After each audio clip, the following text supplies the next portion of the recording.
All right, welcome. Thank you for joining me for another edition of the Average Fantasy Football Take Show. And today we have a little bit of an emotional stream on tap. For those of you who do not know, today another episode of So You Think You Can Tout was released, and it was the episode where I found my demise. Again, if you don't follow, it is Peter Overzet's fantasy football reality TV competition show where 135 of us all applied to be the next great fantasy football analyst, whatever you want to call it. We made it to the final five, and that is where my run came to an end. So I will be talking a little bit about that, peeling back the curtain to a degree, and then drafting a couple of teams. But thank you to the folks who are here. Pepper Tony first, right after I scheduled the stream. Aaron, thank you for stopping by. The thumbnail cracked me up.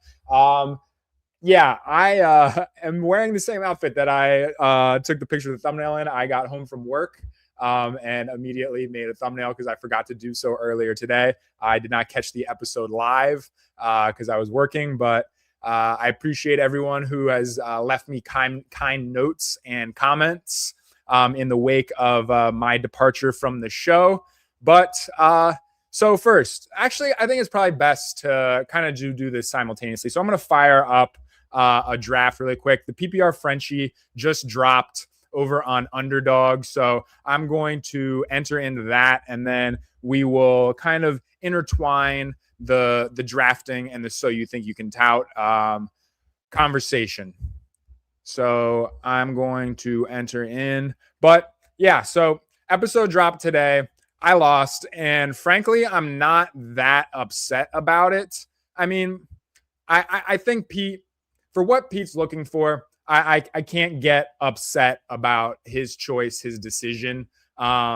He's looking for a different dynamic to add to his channel. I spoke with this about this with him in our exit interview. He brought it up on the video, but frankly, like where I'm at right now, yeah, my skill set, what I bring to the table is like best suited. Like I could fill in on Best Ball Breakfast. I can come in and be a guest on a stream about fantasy football, about best ball. That's kind of where I'm at. I can do that quite well, I believe.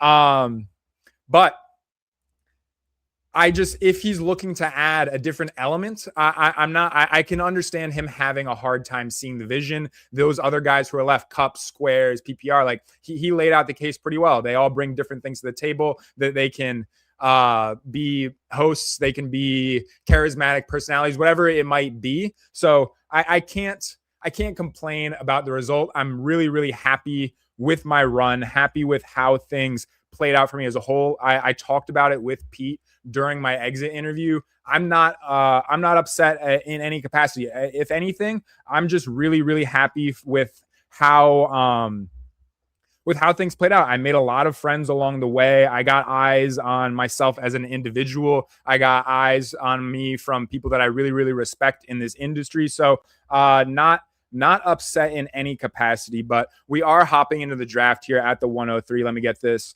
all set up really, really quick.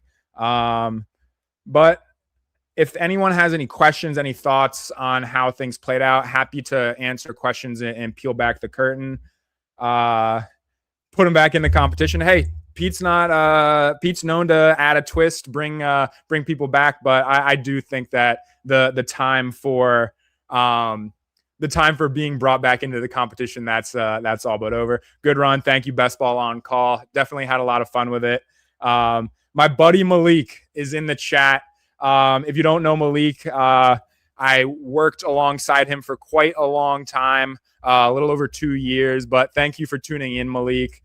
Make this channel go off. I really, really appreciate it, brother. Go sub to him. He does awesome stuff talking about literally everything. He is one of the most plugged into the sports people in the entire world of sports. One of the most plugged in people that I know. He does UFC, NBA, NFL, literally everything other than MLB is not his forte, but go drop him a sub. He does awesome stuff, interviews with athletes, breaking down literally, again, everything in the sports world. So yeah, drop him a sub, a very good friend of mine.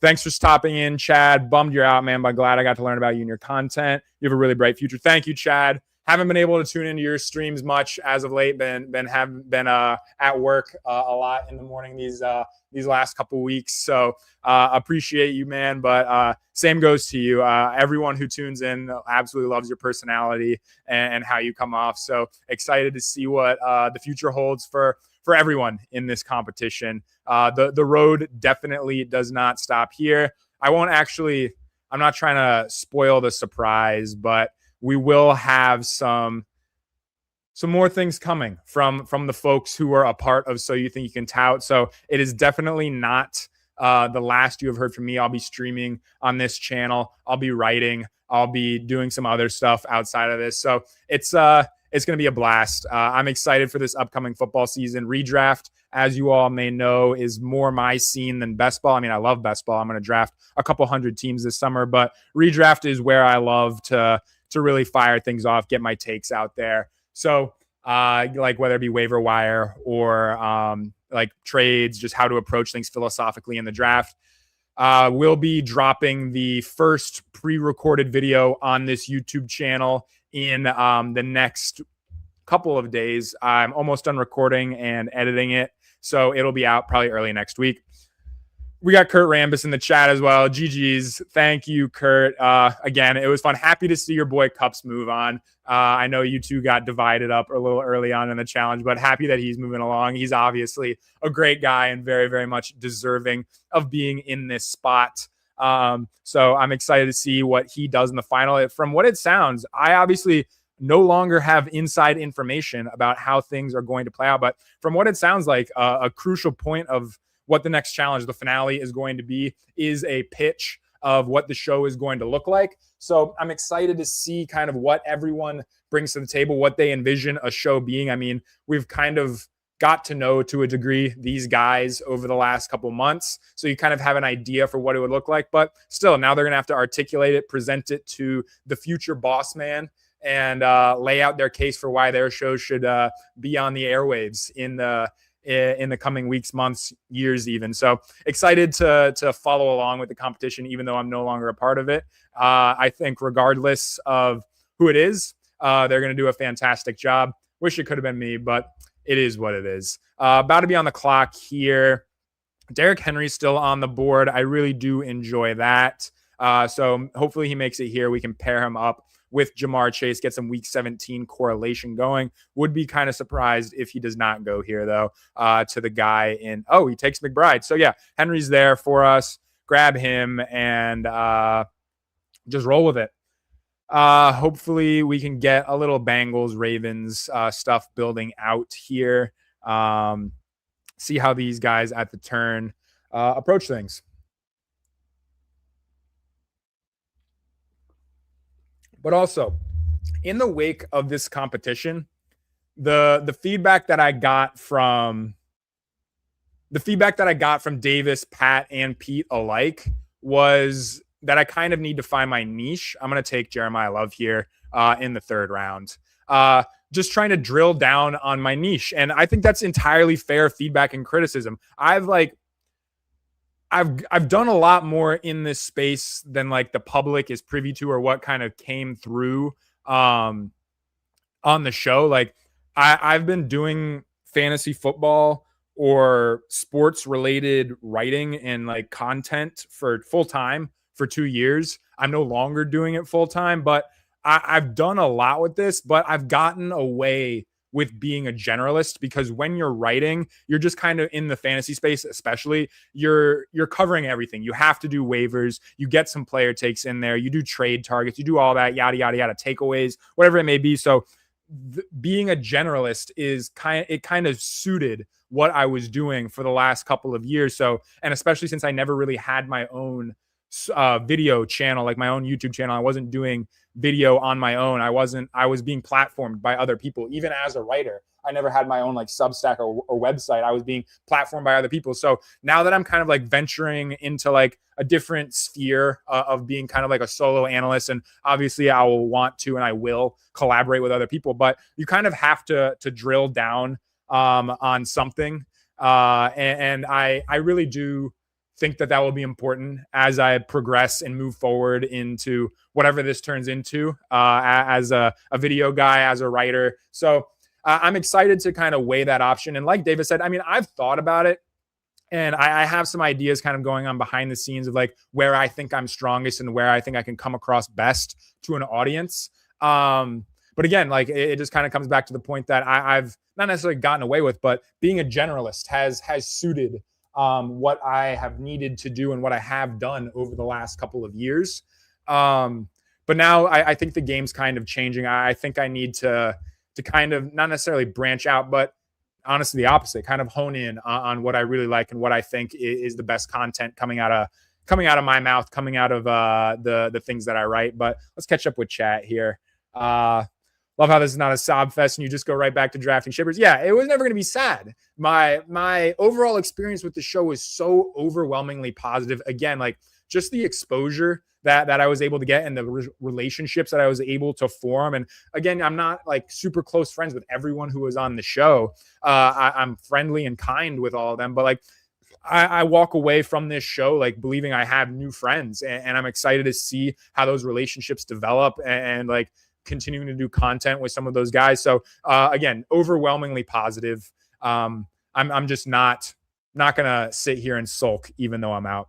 Pops in the chat, Michael definitely has a career in fantasy football, and I will definitely be a recommendation for any job he wants. Yeah, Pete did say that, and that's similar to what he expressed to me in like our kind of closing thoughts, like not necessarily an exit interview, but the closing thoughts that he shared with me. I mean, he literally said, I'm happy to write a recommendation for you. I mean, buddy, Fantasy Life is hiring. Slide me, push my resume up to the top there. But I'm going to go with Colston Loveland here and then just hammer wide receivers in the next couple of rounds. I realize I'm not even pulling up the queue. My lack of reps showing there, but Colston Loveland it is here for me. If Squares wins, Pete better retroactively change the show title so you think you can host. I mean, Pete was very upfront with what he's been looking for throughout the process, and especially down here at the end. Like, he's looking for someone who can add a different dynamic to what he already does, someone who presents well and can help him put together a quality show. And they talked about it in this most recent episode. Squares will be able to take a lot off his plate. He can steer the ship. He can guide things. I know he's kind of a divisive guy, especially with Pete's current audience, but I'm confident that they can put together a solid product. Adams is my lack of reps showing through. Adams is an easy click here for me, so don't need to pull up the queue. What up, Michael Hartman? Thank you for tuning in. Mac Nova, congrats on the extra free time. Yeah. I mean, honestly, like, it wasn't that crazy. It was just kind of the commitments for the show is kind of just shifting around your schedule and trying to make things work. But I will definitely be pouring the time that I was using for So You Think You Can Tout into this channel, as well as my writing.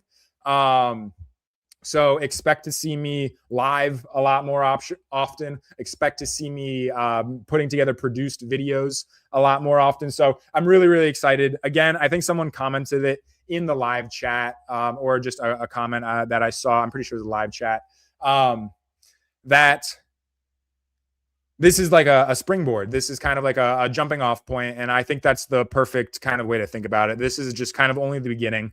Nobody had really, especially in this kind of little corner of the internet, no one really knew who I was going into this challenge. And now there are plenty of people who do. And I'm not some person with a big platform at this point, but there's a starting point for sure. And I'm really excited about that and having some people here. I mean, it's not anything crazy. I've got 10 live concurrent viewers, but for someone who literally just started streaming like 3 weeks ago and really was kind of a relatively unknown person in this space ahead of time, that's an awesome place to be. And we'll just kind of see where it goes from here. Really, really excited about what this journey holds and where we can go. But there is also a draft going on. There is a shipper that needs to be drafted. And I don't even think I talked about the contest. It's the PPR Frenchie contest that they just dropped on Underdog today. I'm fired up about this because all I play in my home leagues, in my redraft leagues, it's PPR. So the pivot to half PPR is always interesting for me, because when I do my personal analysis, when I do my writing, it's all through the lens of PPR. I never play half PPR, and I just prefer scoring more points. So the pivot to drafting half PPR teams on Underdog, where obviously touchdowns get prioritized, is a little tough for me. Not necessarily tough, but it's an adjustment. So I'm really excited that there is a full PPR contest on this site. A guy like Devontae Adams and a guy like Jamar Chase, obviously immensely valuable, and even Colston Loveland. So immensely valuable on this site. And I guess I didn't even think it through or address it. That's probably why Derrick Henry goes at the 210. Is because of the PPR aspect of this format, and why someone pulls up Trey McBride to the 209. Still, I don't think we're going to expect to see ADP be wildly different in PPR versus half PPR. I just don't think there's going to be, given that this is a smaller time box contest, I don't think that people are going to make dramatic strategic pivots in terms of the player takes that they have and how they go about things. But we'll see. We'll see how because I'll definitely draft a bunch of these teams. So I'm excited to get into the lobbies and see how people are going about this. But it is about to be on the clock. I don't fear that I am at the point where I'll be getting stream sniped, so I'm pretty comfortable saying that it is pretty easily Joe Burrow for me at pick 70 if we can get him there to pair up with Jamar Chase, get the full Ravens-Bengals Week 17 game stack going. But yeah, here he is. Easy Joe Burrow, and then hope to grab another wide receiver on the way back around. QJ, never a click for me, but I'm fine to grab DK Metcalf on the way back. So let's see what they have for us after these couple picks. A little redneck champagne, though, first. All right, so we've got 3 running back, 3 receiver, and then a 1-2-3 build. So I'm pretty confident that we'll be able to get DK Metcalf here, unless this guy, I assumed he was going to go running back there. So Metcalf's a fine click for me. I don't think it's anything special. I am individually worried about how he fits alongside Aaron Rodgers. I think we saw those worries come into play last year, just given his route tree being so deep down the field. And now Michael Pittman comes into the fold, and he's much better as that intermediate target kind of guy. But I think at cost, it's a fine click. We know that he can deliver spike weeks, just given his big play and downfield ability. And with Mike McCarthy running the show, it's there's a path and there's a world in which we see Aaron Rodgers being kind of like driven, forced. Aaron Rodgers isn't going to get forced to do anything at this stage in his career, but it's a priority to get the ball downfield and switch things up from what we saw last year, because Aaron Rodgers had like a 6-yard ADOT last year. It was completely ridiculous. And the fastest time to throw in the league, I believe. I was looking into this the other day. So I think that there's a good chance that Mike McCarthy pushes him to switch it up and get more aggressive with how he just his throw diet. I know people say like target diet, but his depth diet, I guess you could say. So again, that's just far too much on Aaron Rodgers and how he fits alongside DK Metcalf. Fine with the click at cost.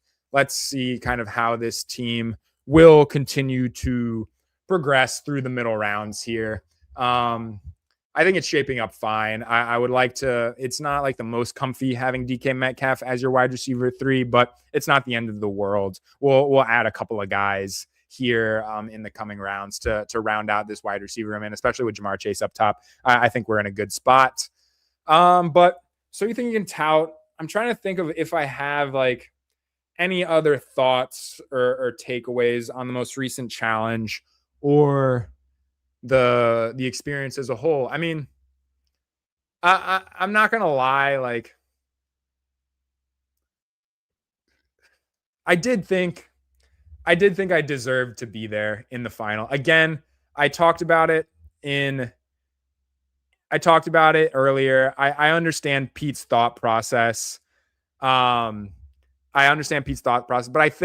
I think I can do this, and I think Pete and I would have had a damn good show together. But Mitch is in the chat asking what my show pitch would have been. So again, I kind of like teased at this in a confessional, and I teased it on like Best Ball Breakfast. My stuff, it would not have really been best ball centric. It would have been more redraft and redraft and like just kind of off-season general like normie content centric.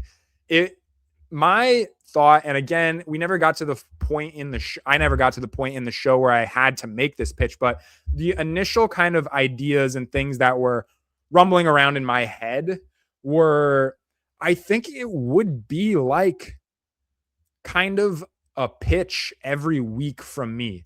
I think that I know Pete kind of said on the show that my strong suit is as a guest and not necessarily as a host. Like it's more as an analyst and whatnot. But I think that I could have played. I'm going to take Josh Downs here, by the way. I think I could have played like a blend of the host role and the analyst role in the show that I kind of had in mind. So again, I kind of talked about it and teased it while throughout this kind of process. Where I really get excited and where I really have fun is talking through like just generic takeaways and little tidbits that I find to be interesting. So I'm gonna grab another receiver here. I'm just gonna grab Myers. I don't really love the pick, but I do need wide receiver, and none of the other guys in this range are particularly intriguing to me, especially Matthew Golden. But so I know I've kind of been long-winded and not getting into the point on this, but basically what I wanted to do is I would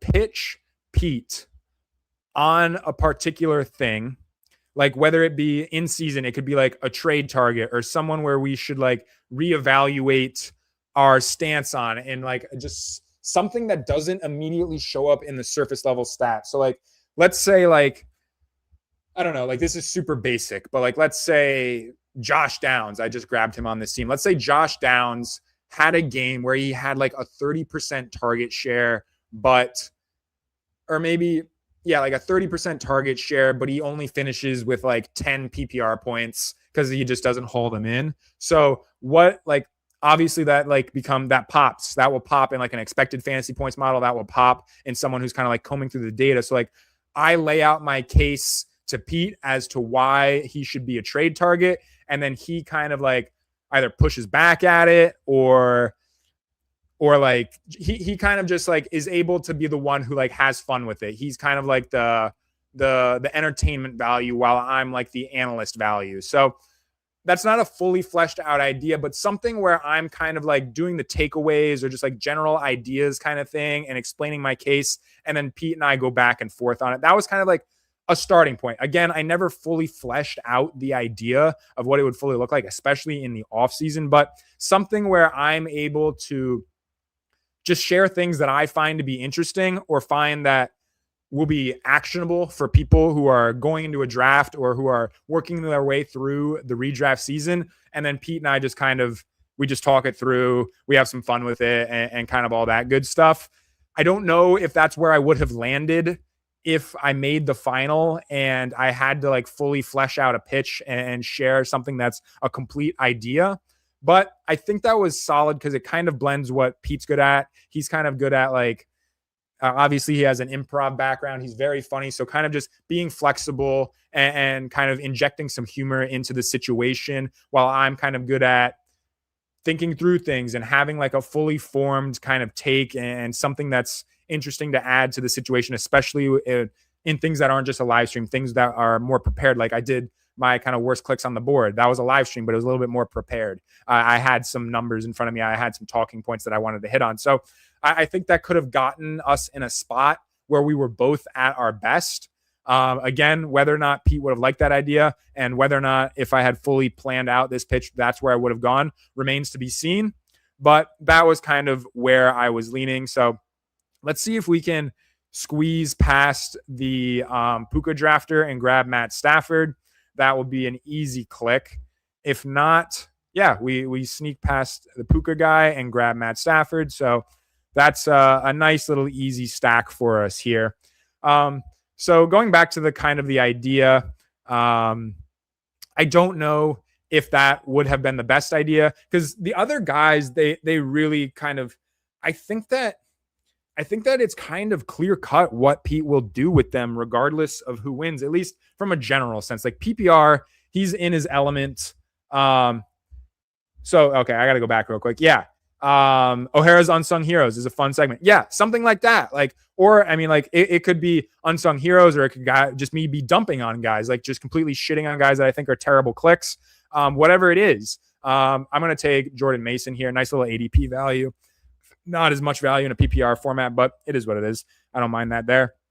But yeah, like O'Hara's Unsung Hero, something like that. Or the complete inverse. Just my favorite thing. Again, it's me talking through things that I find interesting and trying to frame that in a way that helps people in fantasy football. So me talking through that and Pete kind of like rebounding and going back and forth. That's kind of the generic idea that I had. But again, going back to those other guys, I think that PPR, again, he's best in just going off the cuff, just being in his element, just chopping it up and just having a free flowing conversation.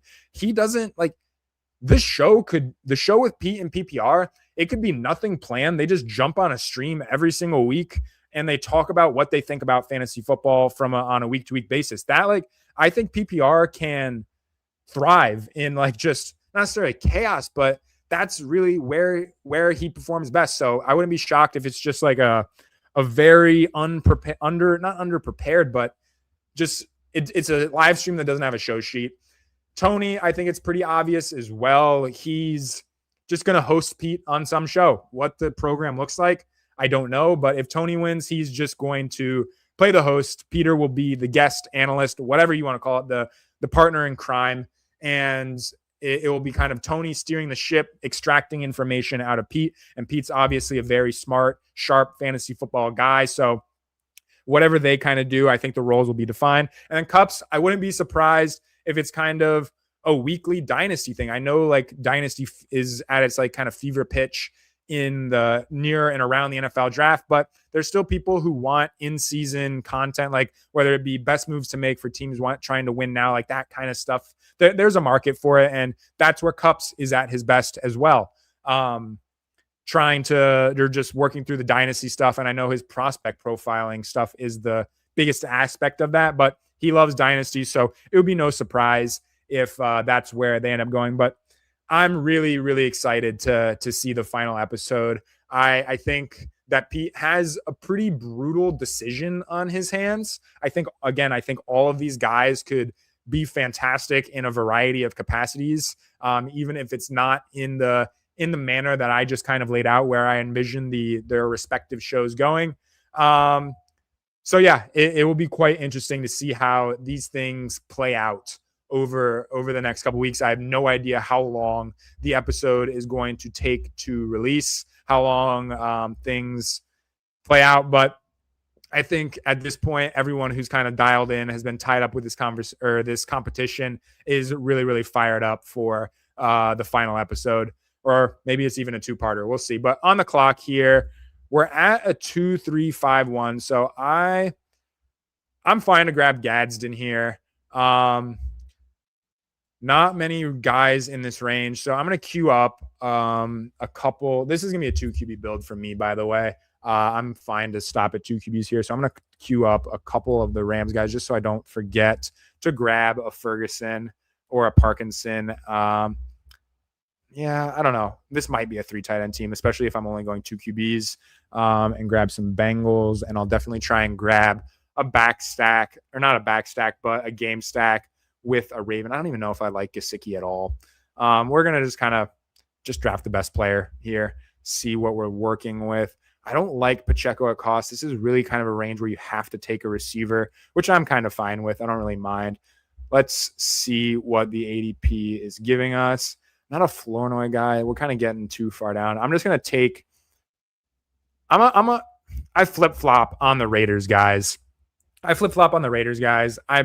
I don't really have a strong stand either way. I think Tucker, if Mendoza kind of gets rolling and is able to push the ball downfield, he has some level of intrigue. I think his routes are all but guaranteed, barring a signing, but even like the guys like Stephon Diggs, and the guys like Stephon Diggs and Deebo Samuel, like they're not coming for Tucker's like outside vertical routes. So I think he's pretty insulated in his role. And so I'm but I don't really care that much about the Vegas wide receivers. I'm just gonna kind of go off ADP and just add a wide receiver where I need to. I didn't want to reach too bad.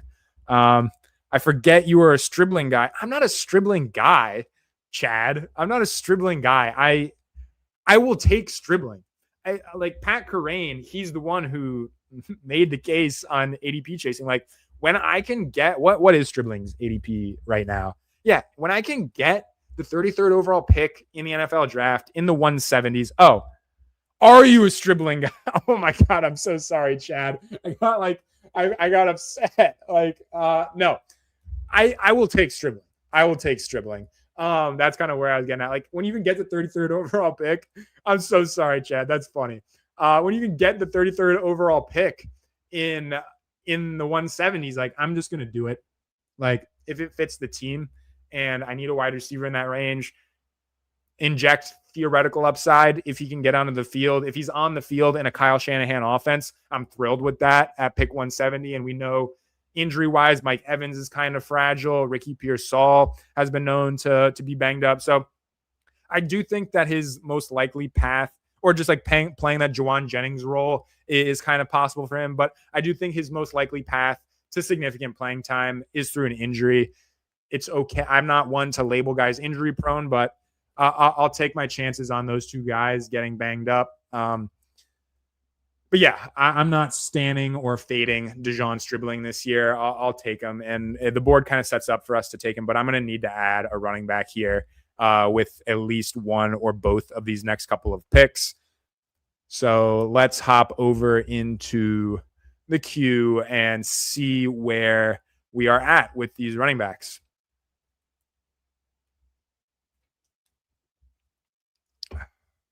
Okay. We're into a range where I'm fine taking Pacheco if he makes it to us. It's not my favorite click. It's purely contingent. And like, what do you get even if Gibbs goes down? Like, I think Pacheco is entirely and completely dust. So I'm not thrilled, but if Gibbs misses 6 games, you can see Pacheco scoring 6 touchdowns in that stretch, and it would not be surprising whatsoever. But let's try and make this click. Is Dobbins injury prone or just unlucky? Hartman, I want to say unlucky because it's so many like uncorrelated things. I don't have J.K. Dobbins injury history memorized, so I'm going to go Pacheco here and just kind of suck it up. I don't have his injury history memorized, but I believe it's just a bunch of like random one-off things. It's an Achilles, it's an ACL. Last year was an ankle thing. I believe he's missed time with soft tissue stuff. It's not like Aaron Jones where every single year you can bank on that guy getting a soft tissue injury. Dobbins, he's just hitting IR with these kind of brutal things. So frankly, Dobbins is one of my favorite clicks around pick 100 if I need a running back. It's not like the prettiest thing in the world. Like this could very well be a 3-headed monster, but literally whenever J.K. Dobbins is on the field, he is a quality rusher of the football. He's never been like some supreme pass catcher. He's never been some supreme pass catcher, but his metrics as a rusher are consistently really, really solid. So I'm fine taking him. I really hate taking Charbonnet, but I don't mind scooping up the ADP value and just getting a share because I don't have like my portfolio does not reflect the chance that Charbonnet comes back, looks fine, and is the 1A in this backfield. And I do have to, at least to some degree, with like a 4 to 5% exposure blanket, acknowledge the possibility that is very real. So I'm going to have to take Charbonnet at some point. Might as well grab, what was that, like 15 picks of ADP value and take him there. 12 picks of ADP value. Because if there's a positive camp report, he's going to come skyrocketing up. I don't think there will be a positive camp report because I don't think he'll be on the field during training camp. But you never know. let's flip back over, service the chat. Thank you, Max. Great. So you're thinking Tout run. Sad to see you go, Mo. I appreciate it, buddy. And thank you for hopping on the stream. What was that, last week or 2 weeks ago? You also, like some have said about me, you have a bright future ahead of you as well, man. Enjoyed seeing your post on X today with the Vegas versus like the market. I can't remember what the other axis was, but it was a nice little graph. I checked it out. Looked around, saw the thread. But you also, big things ahead for Max Adam. If you do not follow him on Twitter. I can't remember his handle, but Max Adam should get you there. He is a very, very bright analytical and statistical mind. He will be bringing, I'm sure, if he continues down this path, bringing some very, very data-heavy and analytically driven thoughts to the fantasy football space. So excited to see what the future holds for him. On Dobbins, yeah, it's a bunch of weird injuries: Achilles, ACL. Then last year was a foot fracture. Yeah, so those are the kinds of things that I'm willing to write off as being random and not really buying into it that much. Going back to like the Aaron Jones, I do think he's injury prone. Again, my like bar for declaring a guy injury prone is pretty high, and I think that's the right way to think about it. But basically at this point in his career, Aaron Jones is good to miss 2 to 6 games with a soft tissue thing. When it comes, it is kind of up in the air, but that's kind of also why I think Jordan Mason is one of my more preferred clicks, because I'm fairly confident at a minimum I'll be getting a handful of games where he just because I'm also buying into the Vikings offense, like bouncing back and being really solid. So I think at a minimum, you're going to get a handful of games where he projects as like the RB 19 on the week. So I'm not going to, or I'm fine clicking Aaron Jones even with him rising.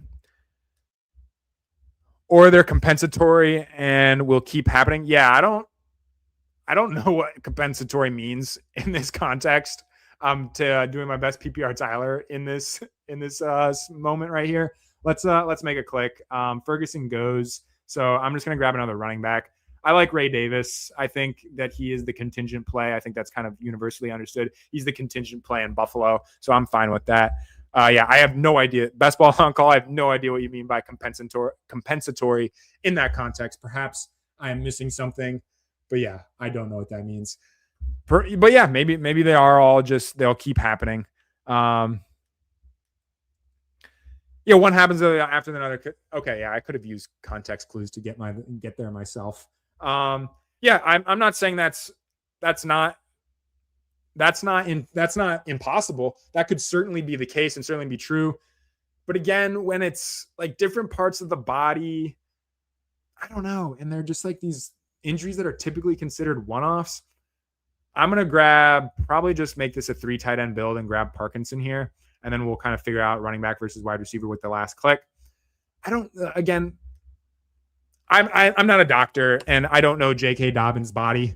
I don't know what he's been going through. So I can't make a definitive statement one way or the other, but my lean there is that they're kind of fluky to a degree. I mean, if considering they keep happening one after another, again, I'm not going to fault anyone for thinking that that it's not uncorrelated, that they're not random. Yeah. It's like he came back after the ACL and leg compens. Oh, I see what you mean now. Like physically the body is compensating for the okay. Yeah. I've never heard that used in that context before. So you learn something new every day. I think being over fully removed from the major tears makes the compensatory injuries less likely at this point. Yeah, I think that's an interesting way to look at it as well. And honestly, like I've done some stuff with like buying the dip on guys who are coming off of injury. And again, I did this ahead of the 24 season, or maybe I did it ahead of the 25 season. I haven't done it yet this offseason. I know that it's typically a horrible, horrible bet, as I have Zach Charbonnet on the team. It's typically a horrible bet, but I've never like kind of considered it in the context of guys who are coming off major injury. It can lead to other injuries. Perhaps that's like a lapse in my game, lapse in how I'm thinking through things, especially with the injury guys. But yeah, I've never really thought about that. I've never considered it.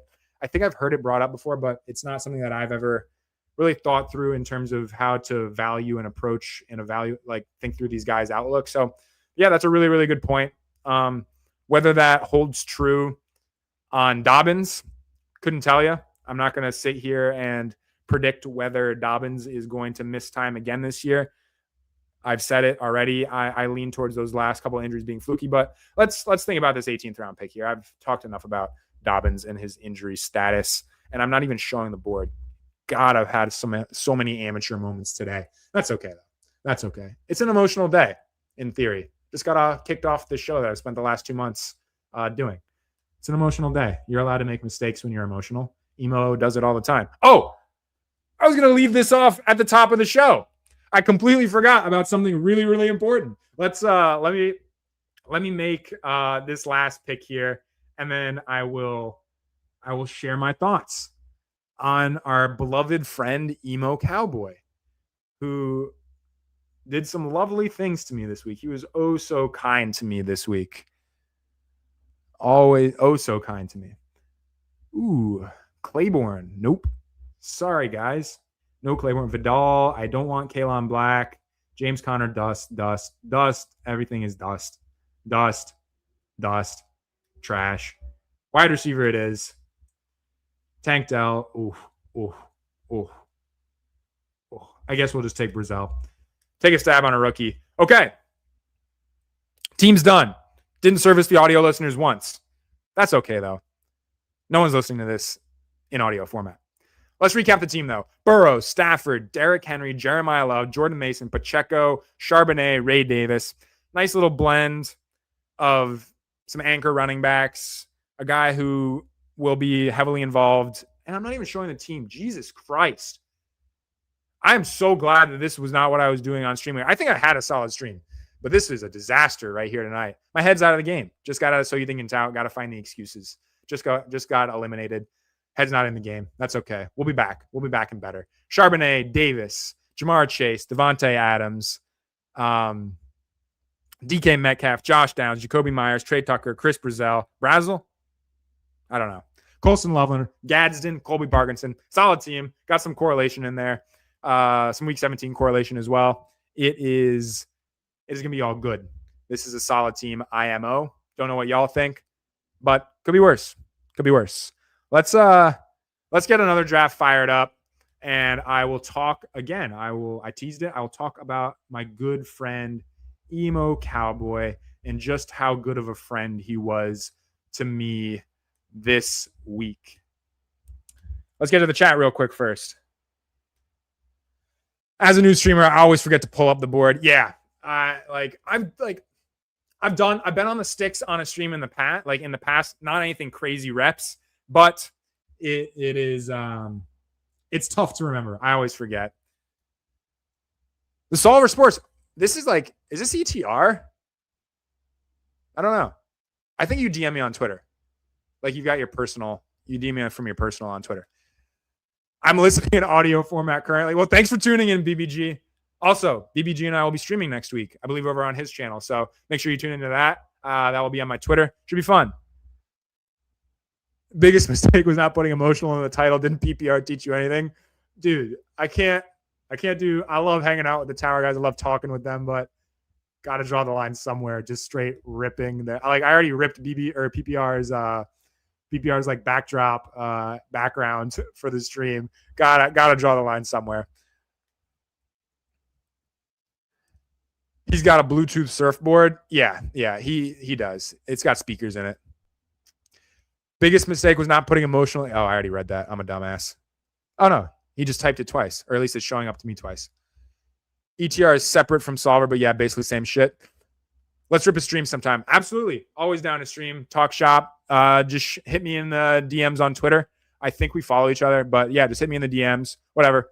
But yeah, always down to hop on streams with sharp folks. So yeah, we'll get that on the books. Draft is up though. We are entering the PPR Frenchie once again in the 104 this time. And I'm thrilled because the RNG has really, really screwed me over so far this summer. And again, I don't draft like a crazy number of teams. I'm right around 50 drafts right now, but my picks have been so concentrated from 7 to 11. I have like basically zero Puka Nacua. So I am very, very thankful to be grabbing another share here with the 4 pick, of course, in a PPR format. He goes at the 103, or someone doesn't really care and just likes him more. So another share of Chase it is, which is fine. As a Bengals fan, I am not too worried about having boatloads of Jamar Chase. I love that. Like, I'm not your quintessential laundry bro. I'm not gonna like draft my team around the Bengals because I like them.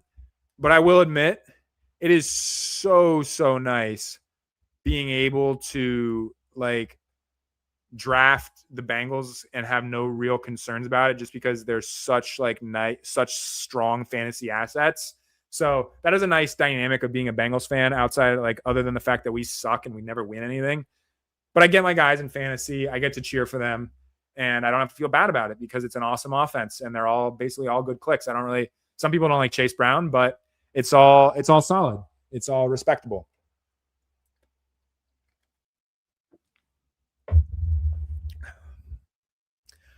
I'm late, but much love, Mo. Bright future.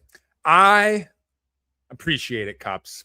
I really, really appreciate it. We will have to chop it up sometime for sure. We've never been on stream one-on-one. We did Best Ball Jeopardy the other day. If you haven't checked that out, go over to Fanspeak. Cups and I did Best Ball Jeopardy. It was arguably the worst. It was arguably the worst episode in terms of the performance from each of us in Best Ball Jeopardy history. But it was fun. It was entertaining. We got some laughs out of it. So go check out the episode over on Fanspeak. But appreciate the kind words, Cups. Excited to hear your pitch and see what happens for you in the finals. I will be rooting for you for sure, especially if you are the one who takes this all home. It's been a hell of a journey for both of us. Yours isn't over yet, but nothing but the best for you. Do you click Yoshivas? I can't do it. Hell no, Chad.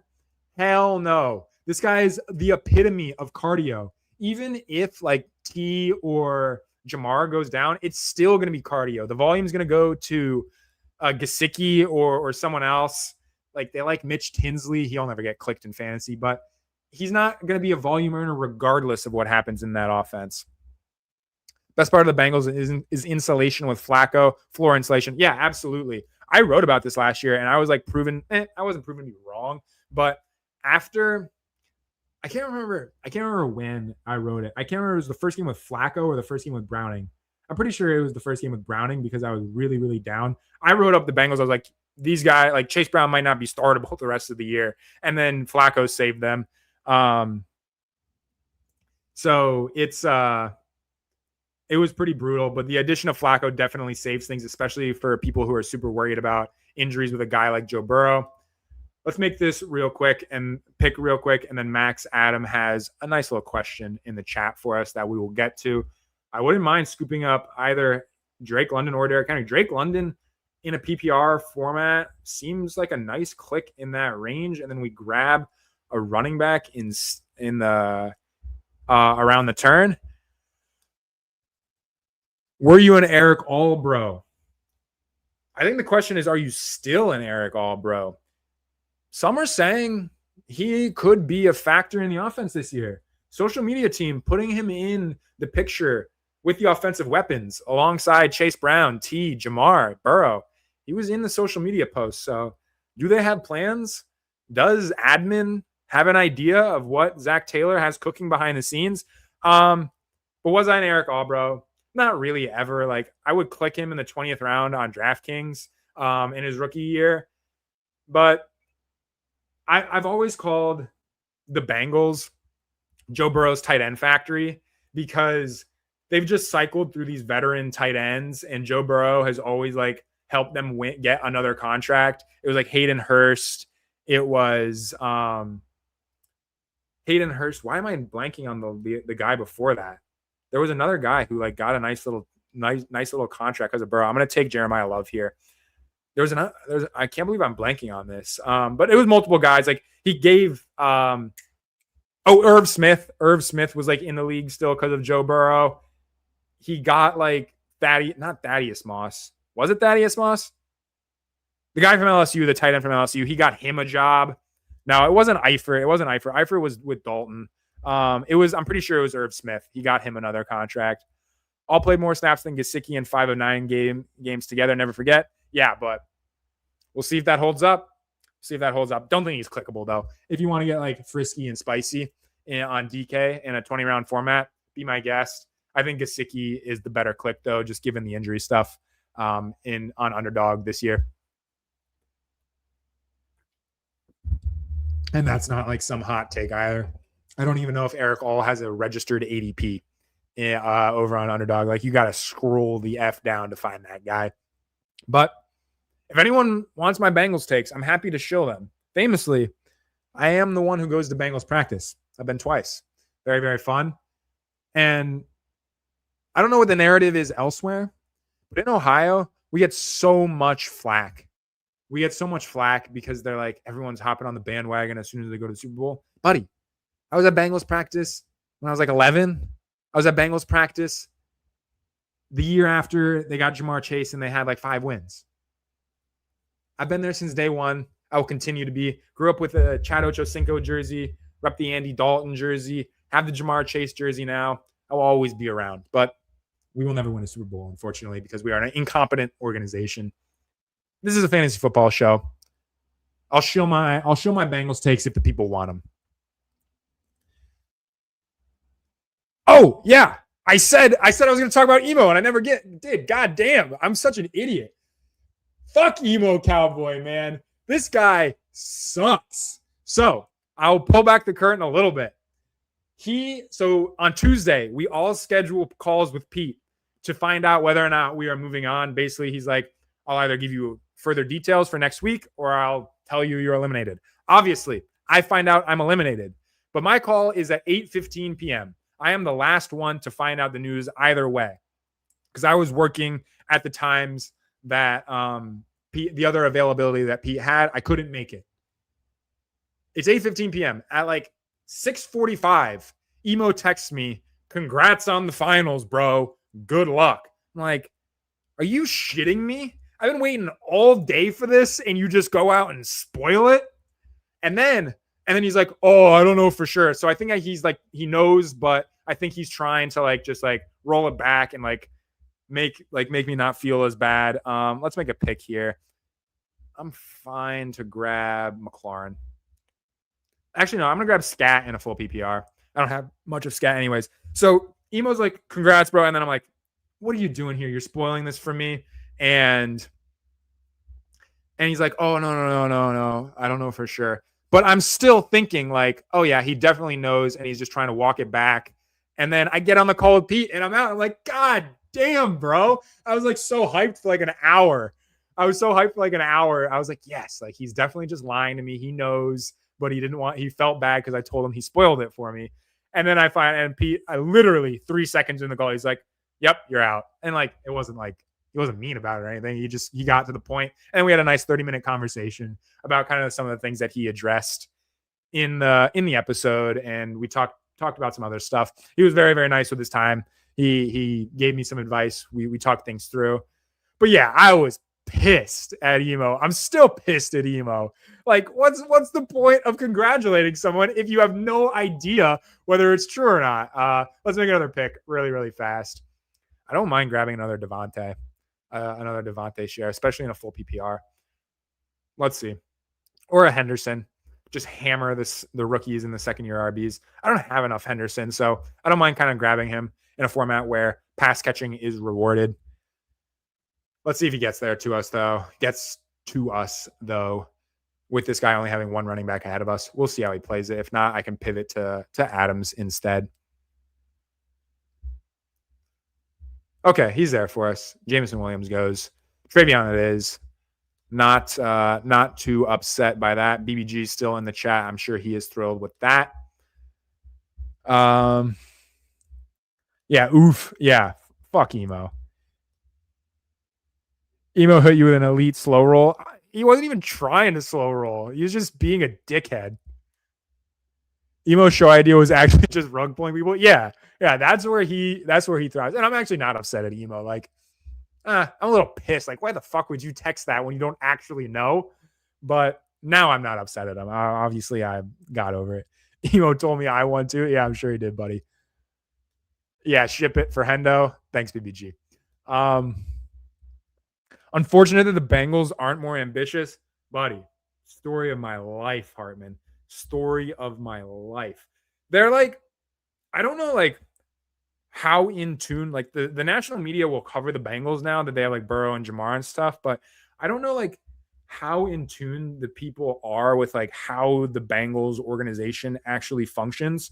It's the most poverty organization on the planet Earth. We had to sell the naming rights in our stadium to afford Joe Burrow's contract. And I'm not like some expert on the NFL, like cap, salary, all that stuff.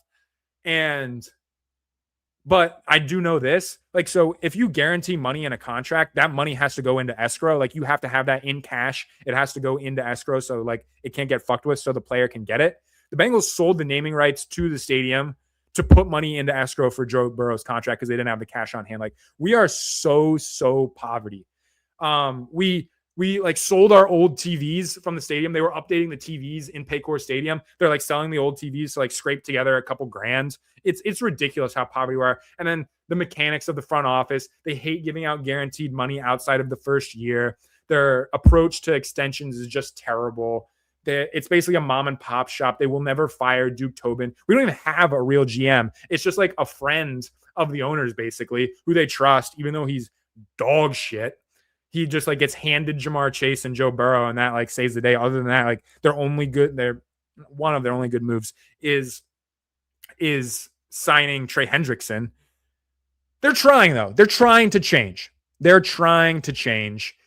They make the trade for Dexter Lawrence. They hand out some extensions, but on the whole, they do not operate optimally. They do not operate in a manner that is even relatively similar to the best run organizations in the NFL. So it's something that I just live with because I have the same thing with the Reds too. Like, I'm just used to it. Like, expecting the Bengals to act like I love me some Jaden Daniels here. Pick 69? Fuck yeah. I don't like the spot that a lot of Bengals fans get themselves into trouble is expecting them to operate in a manner like the best run organizations in the NFL. Until the team gets sold, that will never be the case. But I think that's enough on my Bengals soapbox for today. Are you mad you never got a writing challenge? Yeah, I'm pissed. I'm not like some world-class writer. I know, like, I'm kind of like, that's been a talking point for Pete that I write because that's different from a lot of or basically everyone else on the show. PPR fired up a Substack. Go subscribe to PPR's Substack. He fired one up during the challenge.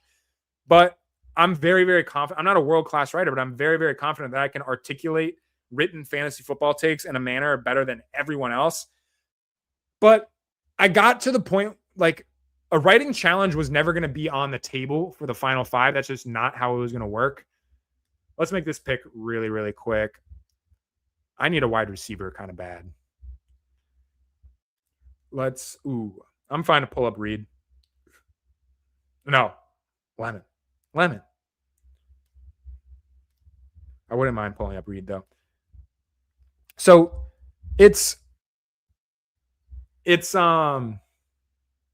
we weren't at a point in the competition where writing was going to be a factor. They were never going to do a writing thing for the final five. And I got through all of the other challenges up to the final five. So I'm not upset. I wish that there was a writing challenge that would have fit my strengths, but I can't be upset because I made it to the point in the challenge where the competition as a whole, where a writing challenge would be off the table. But it would have been funny. It really would have been funny to see some of these guys try to form coherent written thoughts and arguments or just like complete sentences. I would have loved it because I think I would have handily won or moved on in that challenge because I don't think anyone else really has significant writing. At least recently, PPR used to write, but I think no one really recently at least has significant writing experience. BBG, you did win the show. Yeah, basically BBG. Check out BBG Week if you haven't already. B and I can do a show where we smash or pass on MILFs. You already did that, BBG. That doesn't need to turn into a recurring segment. That's a one-off type of thing, brother. That's a one-off type of thing. Oh, yeah. Another rookie move. No draft board. And haven't serviced the audio listeners yet. They don't need to be serviced just yet. Escrow rule is dumb anyways. NFL is way too big to need that. Yeah, I don't know when it went in, but like I'm sure it was just something that was instituted and implemented when NFL teams were like legitimately at risk of folding. Like owners like made poor financial decisions or whatever, or just they weren't valuable enough or bring enough revenue that was like to protect players. But we're at a point where if a player didn't get paid the money they were guaranteed, it would be like an outrage, like a public outrage, just how ingrained it is in the society now. RB article was good. Appreciate it, Max. Appreciate it. Very long-winded on that one. Spent a ton of time on that one. The wind in my writing sails has been a little bit slower than it has been other summers.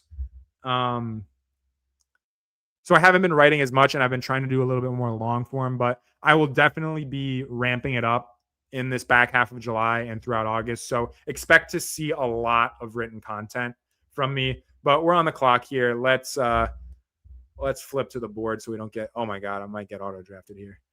Poor performance by me. I do think we're going to need another receiver. I don't mind taking word. Oh no, Slick Rick it is. Slick Rick. I've kind of expressed this before. I really do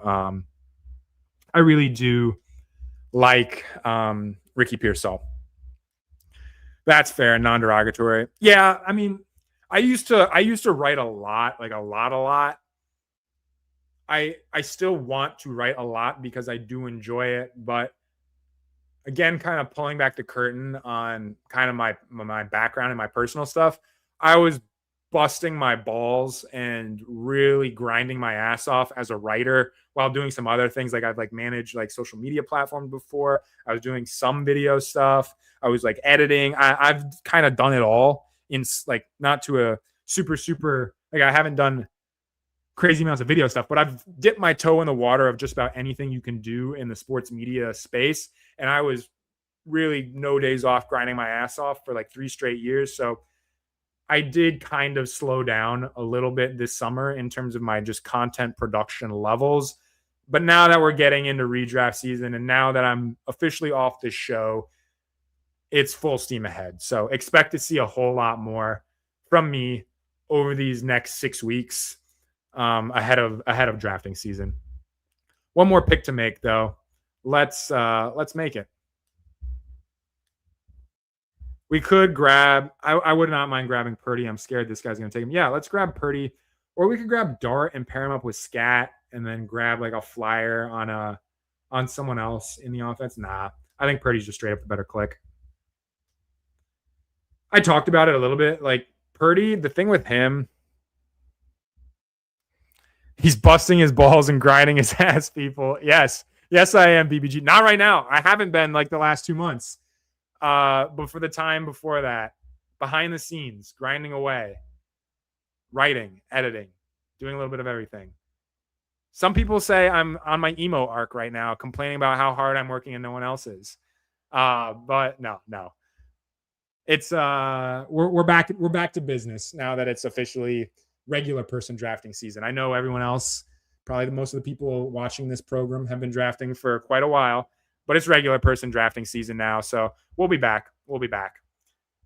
Full steam ahead for drafting season. But I talked about Purdy a little bit. Again, I talk about these pocket passers. You're spinning the wheel and hoping you land on the right guy in terms of touchdown rate. But Purdy's touchdown rate has been consistently ridiculous. I believe he has not had a season below like 6.9%. Nice. Let's pull it up, though. Let's fact check myself. It would be nice to the video watchers, the visual listeners, if they could see a board, but scroll over and let's pull up Purdy's stats real quick. Purdy. I also hate how Pro Football Reference, I don't know for anyone else, if it's like changed to, you have to like verify every time you get on to show you're not a bot. Oh man, I was way off. So he's been below 7% before, but it's 3 out of 4 years that he's been at 7% or better, which is ridiculous. Like, for those of you who don't know, a 7% touchdown rate is like kind of absurd. It's not like the highest we've ever seen. I think Lamar in 2024 was like well above 7, but 7%, like you're gonna throw for a shit ton of touchdowns if you do so. Again, you can see his kind of pass volume has always been consistently pretty low, whether it be injuries or just the offensive approach. Like 444 is not really that many. But if the defense is bad again and Purdy's healthy and he can sustain this touchdown rate, he could have a 40 touchdown season pretty easily. It would not surprise me at all. So that's why I'm comfortable taking a stand on him, even though I think for the most part, pocket passers, you kind of want to be fairly flat because it's so much variance in terms of the touchdown rate. Let's see who's there for us. In a full PPR format, I don't mind taking Jones. Yeah, let's just do that. Grab another Minnesota running back. I don't mind taking Jones in a full PPR format. We do need to start building out this tight end room. But let's see kind of what gets served up to us here. Again, this is going to be a 2 quarterback build for me. Purdy, we're going to have a hard time. We're not going to get really any Eagles. Like, we could grab Goddard. Yeah, Goddard would fit this team quite well, actually. So let's queue him up to get a game week 17 stat going. Let's see what the board throws at us. 4 more picks ahead of us, then we get to pull the trigger. I might have to just pull up Goddard 10 picks. I'm not terribly upset about doing so. We'll see what else is there. I think Andrews is a better pick. We do get some correlation as well alongside Jamar Chase for that week 17 stuff. Yeah, I think I'm going to just take Andrews. We could stand to start building out this tight end room. JCM wouldn't be a nice bad little piece for this team. We would just be going full-blown like young studs, not studs in the case of JCM, but young guys and hoping that they break out. I do think this team really needs a tight end. Well, obviously, this team needs a tight end, but I think and in this range of the draft, it could really use one. So I'm going to go with Mark Andrews over JCM if both are still available in one pick. I can't imagine Andrews goes, considering this guy has a tight end. I mean, he could, but this guy really needs a quarterback. Okay, great. Yeah, he goes with Baker. We'll take Andrews and start building out this tight end room. BBG, if you're still in the chat, it is time to service the auto listeners. We are through 11 rounds. 2, 4, 4, 1. Jaden Daniels, Brock Purdy for yet another 2 QB build in the year where 3 QB is all the rage. Jeremiah Love, Cam Scatabo, Travion Henderson, Aaron Jones, Jamar Chase, Drake London, Mekhi Lemon, Slick Rick Pearsall, and Mark Andrews to open up the tight end room. I think I like this team so far. We've got 2 stacked, or no, Jaden Daniels, I don't give a damn about stacking him. I will definitely grab like an Antonio Williams type character. A Chig would be nice for this team as well. So we'll have, hopefully one of those guys makes it back to us. We are next up at 141. So that tees us up for a Chig pick coming back to us. And again, yet another rookie moment on stream, not showing the draft board. Excited to get these reps in, guys. Again, another one of my takeaways kind of from the show is I've done streaming before, but again, it's mostly been in a guest spot, a guest role. I'm so excited to get the ball rolling on this channel, figure out what my lane is. If you haven't caught my discussions before, I don't think my lane will entirely be just a best ball streamer. I love doing best ball drafts, but I'm not some like best ball sicko who is going to be streaming every day like BBG and PPR Tyler, where I'm just firing up so many best ball streams like every single week. It's going to be a blend of some different things, but I'm so excited to get the reps in. You could tell I'm not nearly as good in a streaming capacity as some of these other guys, but I think I've got a solid baseline foundation and excited to put in the work to kind of find what things look like for me in terms of content and as a streamer, and carve out my little corner, my little audience for this kind of stuff. So see where it takes us, but a lot of rookie mistakes, especially here today. Taj Brooks breakout season? Yeah, I hope so. Well, no, I don't. I hope it's Chase Brown all the way. GM, thank you, Chris the Candyman, for tuning in. Enjoyed catching you on the Toxic Tower. Your streams are often too late for me to tune in live, but I've caught the replay a couple of times. But thank you for tuning in to my stream. But enjoy the content, buddy. It was funny to see you in between Tyler and BBG after they had that massive fight over on the Toxic Tower. Go check that out if you haven't. We're going to take Goddard here. Pretty easy. Click. Get some Week 17 correlation and continue to build out this tight end room in a nice little pocket of the draft for tight ends. I'm honestly a little bit surprised that he made it to us. I mean, it's only 7 picks of ADP value. Nothing insane. But I think we'll be up in a couple more picks, 6 picks. I think this team does need another wide receiver at this point. I wouldn't mind grabbing Omar Cooper. We'll see if he gets to us there.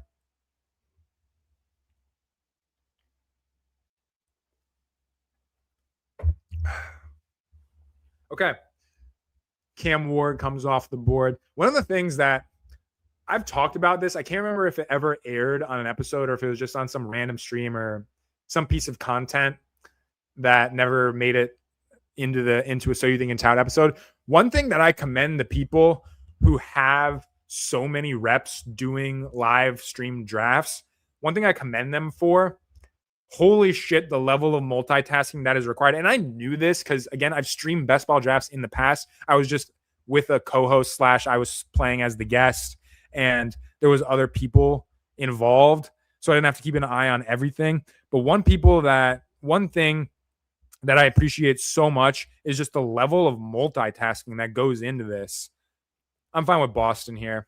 It's not my favorite click, but this team needs a wide receiver and inject some rookie upside there. So much multitasking. You have to constantly be flipping tabs. You have to keep an eye on the chat. You have to recap your team. You have to kind of keep an eye on what other people are doing in the draft room, and it is very difficult. I think I have a pretty solid grip on it, but definitely not perfect. But it is very hard to keep up with all of those elements. I think some of the other guys who have not streamed as much on the So You Think in Tout competition have come to learn that, like Tony Squares, myself, and Cups.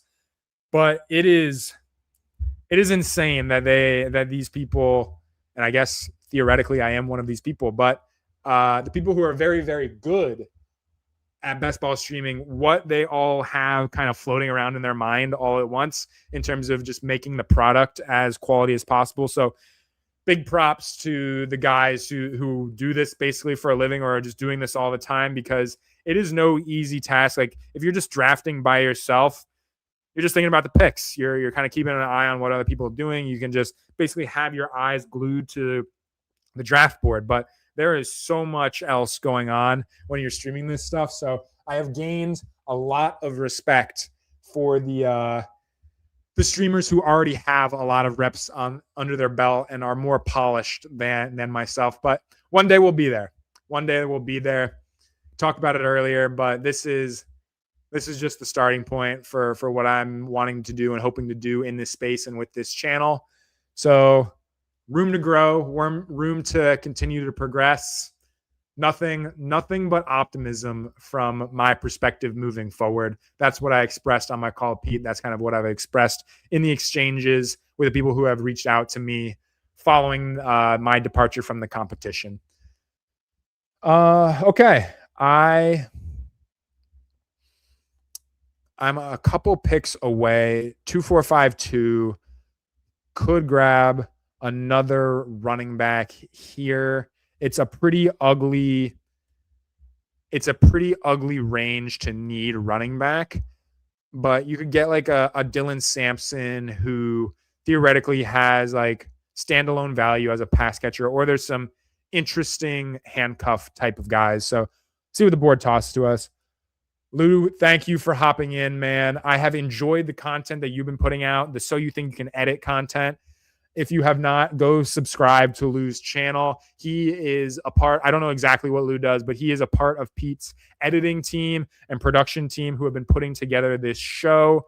So if you are not already subscribed, go check out Lou's channel because he's starting to do, I believe he's just starting. I don't know if he's done stuff in the past, but he's putting out some fantastic stuff about what he does as an editor. But thanks, man. I've enjoyed the journey, and don't know if you played a role in terms of how these things flowed or what role that was outside of just editing the videos. But thank you for keeping me around. If you did have a thumb on the scale in terms of influencing Pete in how the process went. Yeah, it's new. Yeah, so go check out Lou's channel. He is a phenomenal editor. I've checked out his first 2 videos, and as someone who is planning to start or is already recording, just has not edited some pre-planned content, there has been some helpful tips. Bro, great job on the show, snubbed. I appreciate it. I appreciate it, man. I don't know if I was snubbed. I kind of addressed it early in the video. My skill set at this point in time, at least the skill set that I presented in the challenge, what Pete knows that he has to work with in terms of what I can do, I don't think it's just what he was looking for. Do I individually believe I can do what he's looking for? Yes. But in terms of what I presented throughout the course of the challenges in the show, I cannot fault him for his decision. So I'm not upset in any capacity. Everyone left is really talented. I said it before. Any of the 5 people could have won, and it would have been deserved, and it would not have been surprising. Let's see what. Oh yeah, I'm gonna grab an 80 Mitchell shit. Actually, we can just full on onslaught the Eagles 49ers game. I did not share the pick, but the round before I grabbed Tank Bigsby to add some more Eagles stuff to go along with this mega giga game stack that we're building out. And again, I did not show the queue like a noob. That's okay. That's okay. Do you think Davis saw you dominate Best Ball Jeopardy and saw how much ball you knew and wanted to stop your momentum? Some are saying. Many are saying, Mike Robb. Many are saying. Now, I don't even know. Davis was in the mountains, I believe, when that episode of Best Ball Jeopardy aired. I think he's just getting on satellite internet to chat with Pete and to make his slow draft picks. So I don't think he saw that episode of Best Ball Jeopardy. I also don't know. Davis is not one to be scared of really anyone from how I perceive him. But that's funny. That's funny.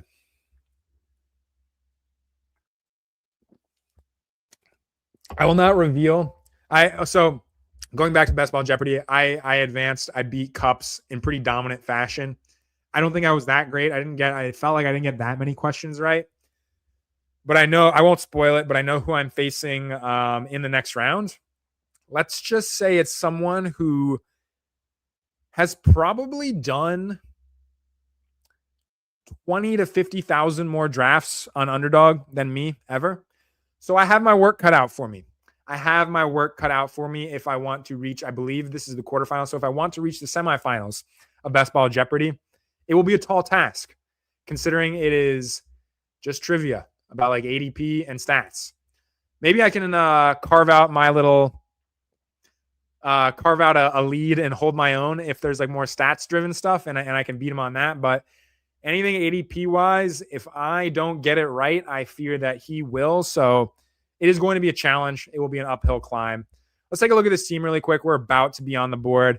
Let's take a look at this team and see kind of where we could go.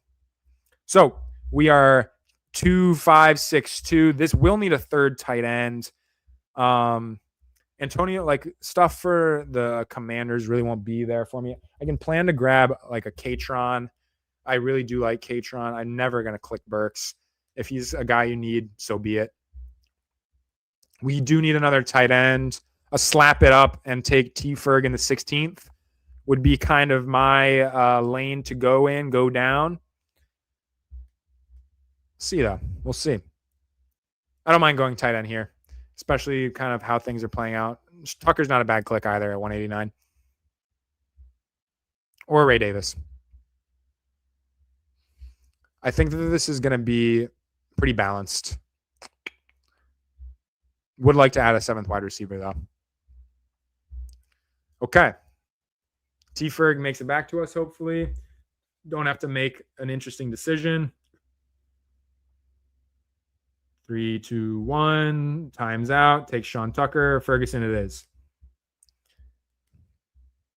Lou says just trying to help people out. Yeah, it's honestly I think it's like kind of smart of you to do, Lou. It's just given how many people these days, regardless of the space, want to do content, they quickly realize that if you want to do it, you're going to have to learn basic editing skills. So I think that's a good niche to try to attack. So I hope that continues to go well for you, man. I'm guessing Herzig. I don't even know if Herzig was in the first round. So I guess that kind of gives it away that it's not Herzig. I don't even know if he did it in the first round, but it's someone that if you're in this chat, if you're watching this stream, if you're in the best ball streets, you know and love. And it is someone who has drafted a lot. I will not spoil it. But it's happening not too soon. So even if someone guesses it, you'll forget by the time we record the episode. But I'm looking for, oh my God, I'm on the clock. Another rookie mistake, but it's cool. We were going to take Katron anyways. All right, quick team review before we make our 18th round pick and then depart. We've been going about an hour and a half here. I think two drafts is good for tonight. Got a long day ahead of me tomorrow, so we'll see. Jamar Chase, Drake London, Jeremiah Love, Cam Scatterboot, Travion Henderson, Jaden Daniels, Mekhi Lemon, Ricky Pearsall, Brock Purdy, Aaron Jones, Mark Andrews, Goddard, Denzel Boston, Tank Bigsby, Stribling, Teford, Katron. Didn't go positionally. Go by order of the draft picks.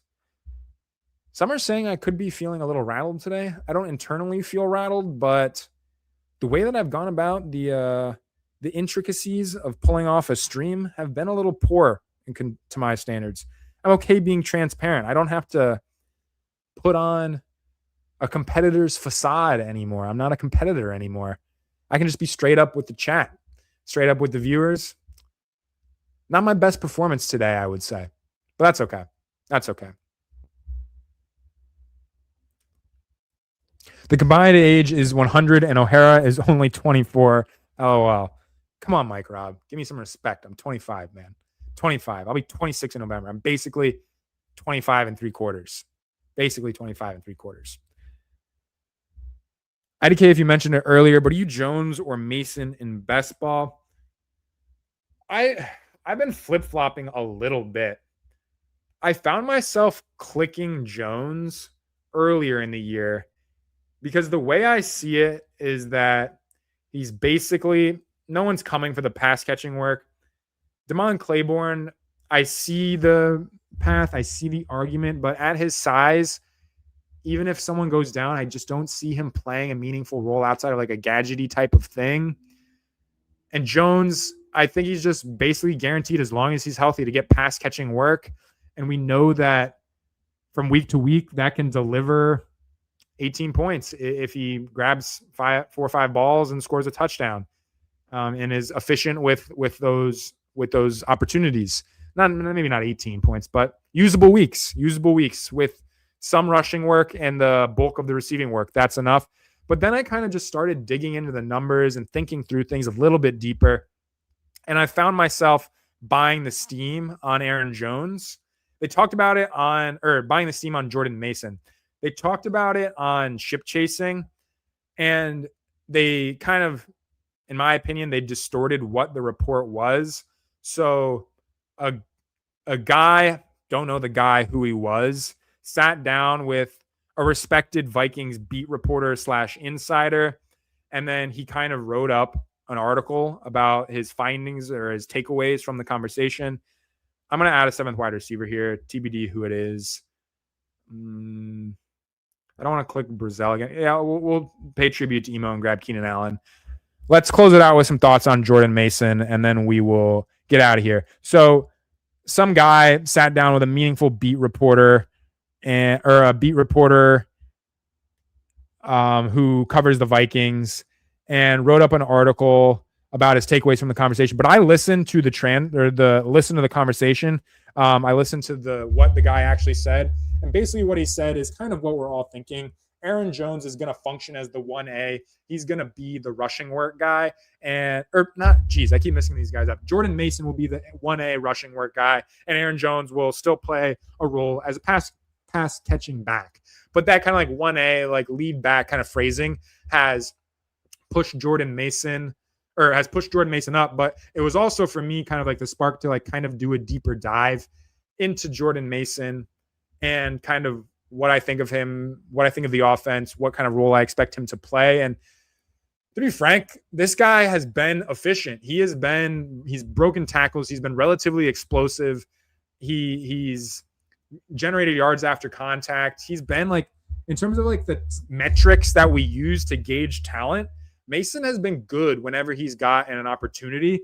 And I think we're not considering enough how heavily he was weighed down by McCarthy and just the uninspiring offense that we saw in Minnesota last year. So I've been jumping aboard the train on Jordan Mason. I'm excited about what he can do. I don't think he's going to have any competition for the goal line. And if he can continue to be efficient and effective as a rusher within an offense that would be no surprise if it's a top 10 scoring offense, if he can be an efficient and effective in that capacity and be the primary guy at the goal line, I think he's a nice value. Now he's like right around 115. So for me in best ball, it's like I think we kind of all know how to approach it.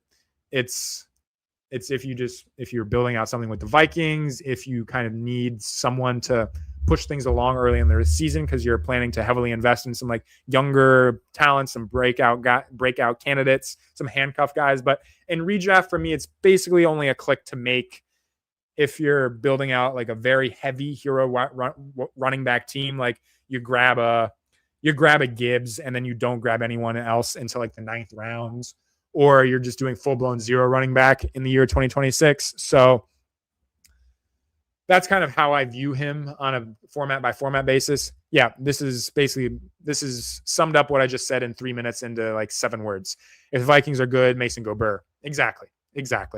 His true upside ceiling outcome is entirely driven by touchdowns and efficiency, offensive efficiency, not even individual, just offensive efficiency as a whole. So I'm finding myself in on Mason at cost. I think you need to consider your team build before clicking him, but I think it is far, far, far from a bad click. But again, that is it for me tonight. As you see, the draft board is gone. My face is up. So that concludes another stream. Thank you for tuning in. Like and subscribe if you already have not. So You Think You Can Tout is over, but the average fantasy football show is here to stay. Thank you for tuning in tonight, and we'll be back soon. Check me out on Twitter to keep up with the streaming schedule and everything else that I'm doing in the fantasy football space. I will see you guys later.